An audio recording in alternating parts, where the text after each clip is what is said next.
കേന്ദ്ര സർക്കാർ വിഹിതമായ 85 ലക്ഷം രൂപ ഫണ്ട് ഉൾപ്പെടുത്തി ചാലിശ്ശേരിയിൽ ജനുവരി ആദ്യവാരം നടത്തുന്ന സരസ് മേള CPMന്റെ പാർട്ടി സമ്മേളനമാക്കി മാറ്റാൻ അനുവദിക്കില്ലെന്ന് BJP കപ്പൂർ സംഘടന മണ്ഡലം കമ്മിറ്റി നേതാക്കൾ കൂറ്റനാട് നടത്തിയ വാർത്താ സമ്മേളനത്തിൽ അറിയിച്ചു.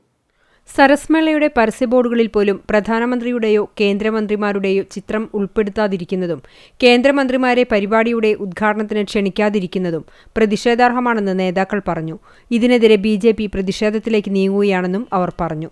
രാജ്യത്തെവിടെയും സരസ് മേളകൾ സംഘടിപ്പിക്കപ്പെടുന്നത് കേന്ദ്ര സർക്കാരിന്റെ ദീനദയാൽ അന്ത്യോദയ യോജന ദേശീയ ഗ്രാമീണ ഉപജീവന ദൗത്യത്തിന് കീഴിലാണ്. കേരളത്തിൽ ഇത് കുടുംബശ്രീ മുഖേനയാണ് നടപ്പാക്കുന്നത്.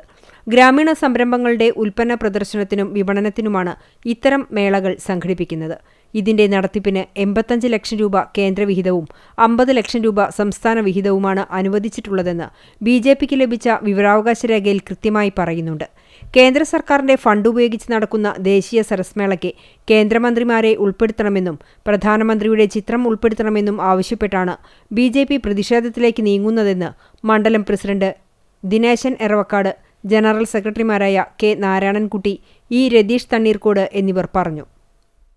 ഞങ്ങൾ ഇതിന്റെ വിവരാവകാശം എടുത്തപ്പോ 85 ലക്ഷം രൂപ സെൻട്രൽ ഗവൺമെന്റ് ഈ സരസ് മേളയ്ക്ക് വേണ്ടിയിട്ട് അനുവദിച്ചിട്ടുണ്ട്.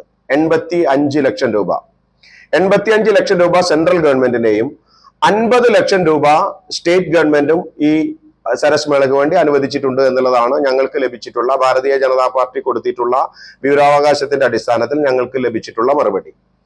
85 ലക്ഷം രൂപ അനുവദിച്ച് കേന്ദ്ര ഗവൺമെന്റ് ഈ സരസ് മേളയ്ക്ക് വേണ്ടി അനുവദിക്കുമ്പോൾ എന്തുകൊണ്ടാണ് പ്രധാനമന്ത്രിയുടെ ചിത്രം ഇതിന്റെ പരസ്യ ബോർഡുകളിൽ ഉപയോഗിക്കാത്തത് എന്നാണ് ഭാരതീയ ജനതാ പാർട്ടിക്ക് ഇവിടുത്തെ ഇതിന്റെ സംഘാടകരോട് ചോദിക്കാനുള്ളത്.